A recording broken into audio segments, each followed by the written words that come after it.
Hello, folks. How are you? I hope you are fit and fine.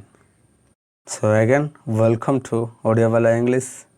ଆଜି କିଛି important ଜିନିଷ କହିବା ପାଇଁ ଚାହୁଁଛି। ସେଇ ଜିନିଷ ହେଉଛି ଆପଣମାନେ ବହୁତ ଗ୍ରାମାର ଶିଖିଲା ପରେ ମଧ୍ୟ ସ୍ପେସିଆଲି ମ୍ୟାକ୍ସିମମ୍ ନମ୍ବର ଅଫ୍ ଲୋକ ଅଛନ୍ତି ଯେଉଁ ଲୋକମାନେ ଗ୍ରାମାର ତ ଜାଣନ୍ତି କିନ୍ତୁ ଇଂଲିଶ କହିପାରନ୍ତି ନାହିଁ। ଇଭେନ୍ ଗ୍ରାଜୁଏସନ୍ ଖତମ ହେଲା ପରେ ମଧ୍ୟ ଆମେ କହିପାରୁନୁ କ'ଣ ପାଇଁ ମାନେ ଲାଙ୍ଗୁଏଜକୁ ଆକ୍ଚୁଆଲି ଏନଭାରମେଣ୍ଟ ଦରକାର ଆଉ ଆପଣ ବ୍ୟବହାର କରିବା ଦରକାର ନହେଲେ ଆପଣ କେବେ ବି କହିପାରିବେନି। ଇଭେନ୍ ଆପଣ ଯେତେ ଭଲ ଇଂଲିଶ ଶିଖିଥିଲେ ମଧ୍ୟ କହିପାରିବେନି, ଏଇଟା ମୁଁ ଗ୍ୟାରେଣ୍ଟିର ସହିତ କହିବି। ତ ଏହା ପାଇଁ ପ୍ଲାନ୍ କ'ଣ ମାନେ କେମିତି କୁହାଯାଇପାରିବ, ମୋ ପାଖରେ ଗୋଟେ ଛୋଟିଆ ସଲ୍ୟୁସନ୍ ଅଛି, ଆପଣ ୟୁଜ୍ କରିପାରିବେ ଆଉ ଆପଣ ଏକ୍ସପେରିମେଣ୍ଟ କରିପାରିବେ କି ଆପଣଙ୍କ ଜୀବନରେ ଇଂଲିଶରେ ଇମ୍ପ୍ରୁଭ୍ ହେଉଛି ନା ନାହିଁ। ବର୍ତ୍ତମାନ ପର୍ଯ୍ୟନ୍ତ ଆମେ ଯେତେ ବି ଭିଡ଼ିଓ ବନେଇଛେ ଗ୍ରାମାର ଭିଡ଼ିଓ ଯଦି ଆପଣ ଦେଖିବେ ପ୍ରେଜେଣ୍ଟ ସିମ୍ପଲ୍ ଆମେ ବର୍ତ୍ତମାନ ଟେନ୍ସରେ ଯଦି ଆପଣ ଦେଖିବେ ପ୍ରେଜେଣ୍ଟ ସିମ୍ପଲ୍ ଖତମ କରିଛେ। ତ ପ୍ରେଜେଣ୍ଟ ସିମ୍ପଲ୍କୁ ବ୍ୟବହାର କରିକି ମଧ୍ୟ ଆପଣ ଇଂରାଜୀ କହିପାରିବେ ଆଉ ଆପଣଙ୍କର ଭଲ ଇଂରାଜୀ କହିପାରିବେ।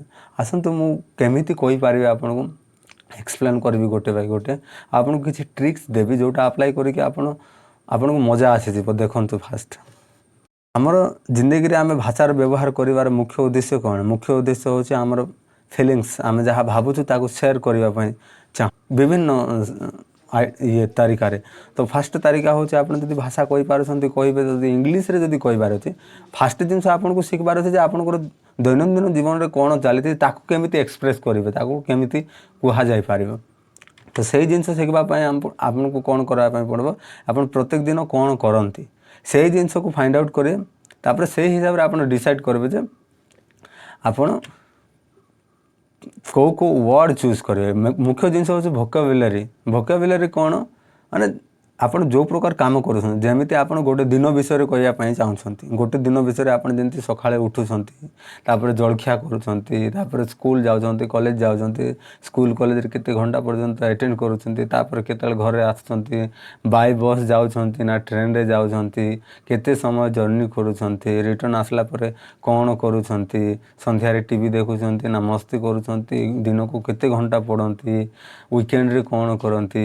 ଦେଖନ୍ତୁ ଏତେ ଲମ୍ବା ଲାଇନ୍ ମଧ୍ୟ ଆପଣ ବିଲିଭ୍ କରିପାରିବେ ନା ପ୍ରେଜେଣ୍ଟ ସିମ୍ପଲ୍ ବ୍ୟବହାର କରିକି ଆରାମରେ କହିପାରିବେ। ତ ଆସନ୍ତୁ କେମିତି ୱାର୍ଡ଼ ପିକଅପ୍ କରିବେ, ଯେମିତି ମୁଁ ଦୈନନ୍ଦିନ ଜୀବନ ବିଷୟରେ କହିବା ପାଇଁ ଚାହୁଁଛି। ଯେମିତି ଡେଲି ରୁଟିନ୍ରେ ଆମେ କେଉଁ ୱାର୍ଡ଼ ୟୁଜ୍ କରୁ ଭାବି ନିଅନ୍ତୁ। Wake up, get up, breakfast, lunch, school, go to college, go to work, attend classes, write emails, surf internet, meet friends, come home, watch TV, go to party, listen to music, send text messages, go to bed। ଏମିତି ହେଲା ଭିତରେ ଆମର ରାତି ସରିଯାଏ। ଏତିକି ward ଭିତରେ ଆମର ଦିନ କମ୍ପ୍ଲିଟ୍ ହେଇଯାଏ। ତ କମ୍ପ୍ଲିଟ୍ ଡେର ରୁଟିନ୍ ଯଦି ଆପଣଙ୍କୁ କହିବା ପାଇଁ ଚାହୁଁଛନ୍ତି ଆପଣ ତାକୁ କେମିତି ସେଣ୍ଟେନ୍ସରେ ବ୍ୟବହାର କରିପାରିବେ। ଆଉ ଦେଖନ୍ତୁ ଖାସ୍ ଜିନିଷ ହେଉଛି ଏଇ ସେଣ୍ଟେନ୍ସ ଯେତେ ବି ଅଛି ସବୁ ସେଣ୍ଟେନ୍ସ ଆମେ ପ୍ରେଜେଣ୍ଟ ସିମ୍ପଲ୍ରେ ବ୍ୟବହାର କରିବା ପାଇଁ ଚାହୁଁଛୁ, ପ୍ରେଜେଣ୍ଟ ସିମ୍ପଲ୍ ଟେନ୍ସ ବ୍ୟବହାର କରିକି କହିବା ପାଇଁ ଚାହୁଁଛୁ। ଆଉ ଇଟ୍ସ ପରଫେକ୍ଟ। କିଛି ମାନେ ଆପଣ ଟେନସନ୍ ନେବା ଦରକାର ନାହିଁ ଯେ ଆପଣଙ୍କର ସେଣ୍ଟେନ୍ସ ଭୁଲ ହେଉଛି, ଓନ୍ଲି ପ୍ରେଜେଣ୍ଟ ସିମ୍ପଲ୍ରେ ମୁଁ କ'ଣ ପାଇଁ କହିବି। ଆପଣ ପ୍ରୋ ହେଇନାହାନ୍ତି ତ ସେଇଟାକୁ ମାଇଣ୍ଡରେ ସେଟ୍ କରିକି ଆପଣଙ୍କର ବେବି ଷ୍ଟେପ୍ସ ଆପଣ ଏଇଠି ନର୍ମାଲ୍ ପ୍ରେଜେଣ୍ଟ ସିମ୍ପଲ୍ ବ୍ୟବହାର କରିକି କେମିତି କହିପାରିବେ ସେଇଟାକୁ ମାଇଣ୍ଡରେ ରଖିକି ଆପଣ କହିବା ପାଇଁ ପଡ଼ିବ। ବୁଝିପାରୁଛନ୍ତି? ତ ଚାଲନ୍ତୁ ବ୍ୟବହାର ଏଇ କେତେଟା ୱାର୍ଡ଼ସ୍ ଯେଉଁ ଆମେ ପିକଅପ୍ କରିଥିଲେ ସେଇ ୱାର୍ଡ଼ସ୍କୁ କେମିତି ସେଣ୍ଟେନ୍ସରେ ୟୁଜ୍ କରାଯିବ ଆଉ ଗୋଟେ ବଢ଼ିଆ ଲାଇନ୍ରେ କୁହାଯାଇପାରିବ। ତ ଫାଷ୍ଟ ଆମେ ପିକଅପ୍ କରିଥିଲେ ୱେକଅପ୍ କିମ୍ବା ଗେଟ୍ଅପ୍। ଆପଣ ଦୁଇଟା ଜାଗାରେ ଦୁଇଟା ୱାର୍ଡ଼କୁ କ'ଣ ଗୋଟେ ଯେଉଁଟା ବି ବ୍ୟବହାର କରିପାରିବେ ଆପଣଙ୍କର ଇଚ୍ଛା। ତ ମୁଁ ୟୁଜ୍ କରୁଛି wake-up. So I wake-up at 6, 7 ଯେତେବେଳେ ଆପଣ ଉଠୁଛନ୍ତି, ମୁଁ 6ଟାରେ କି 7ଟାରେ ଉଠେ। ଦେନ୍ ବ୍ୟବହାର କରିବି ଦେନ୍ ଗୋଟେ। ତାପରେ I have 2 dosa and A cup of coffee for breakfast. ହେଲା, ବ୍ରେକଫାଷ୍ଟ ପାଇଁ କ'ଣ ନିଅନ୍ତି ଆପଣ? 2ଟା ଦୋସା ସହିତ ଗୋଟେ କଫି। ତାପରେ I leave for school at 9:30। Okay, ମୁଁ ସ୍କୁଲ ପାଇଁ 9:30ରୁ ଘରୁ ବାହାରି ପଡ଼େ। I attend my classes till 4 o'clock। Okay, ମୁଁ 4ଟା ପର୍ଯ୍ୟନ୍ତ ଆମର କ୍ଲାସ୍ ଆଟେଣ୍ଡ କରେ। ଆପଣ ଗଭର୍ଣ୍ଣମେଣ୍ଟ ସ୍କୁଲରେ ପଢ଼ୁଛନ୍ତି, 9ଟା ଅଧେ ପରେ ସ୍କୁଲରୁ ବାହାରୁଛନ୍ତି, 4ଟା ପର୍ଯ୍ୟନ୍ତ ସ୍କୁଲ ଆପଣ ଆଟେଣ୍ଡ କରୁଛନ୍ତି। I come back home by 4:30।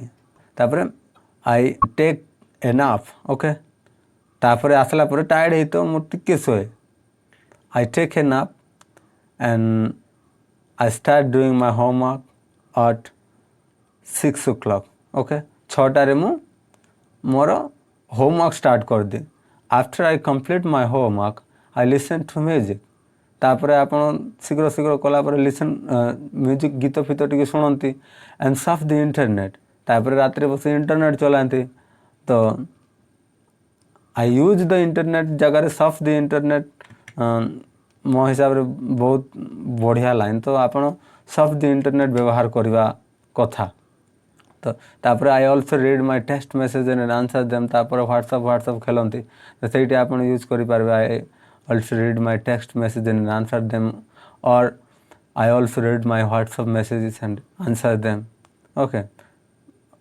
एमती भाव में व्यवहार करवा तापर I study for 3 hours in the evening संध्यारे आहरी तुम 3 घंटा पर्यंत पढ़ती I watch TV while having dinner and go to bed at 10 जितेले आमर डिनर होती से समय मु टीवी देख and go to bed at 10 okay dinner सरला पर मु 10टारे सो जाए on weekends I hang out with my friends at our favourite mall कि आपण व्यवहार करबे on weekends we go to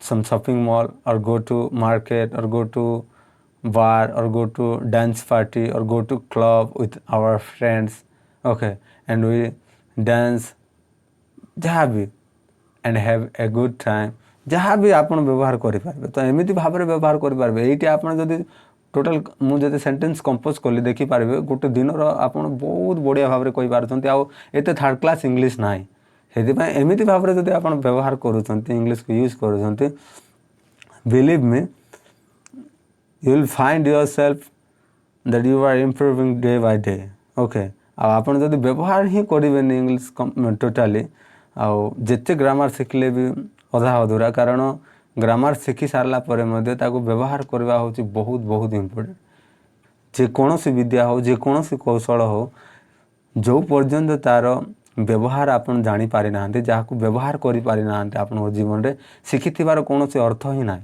बुझी पारुछन सेति व्यवहार करिया चेष्टा करंतु okay thank you for watching.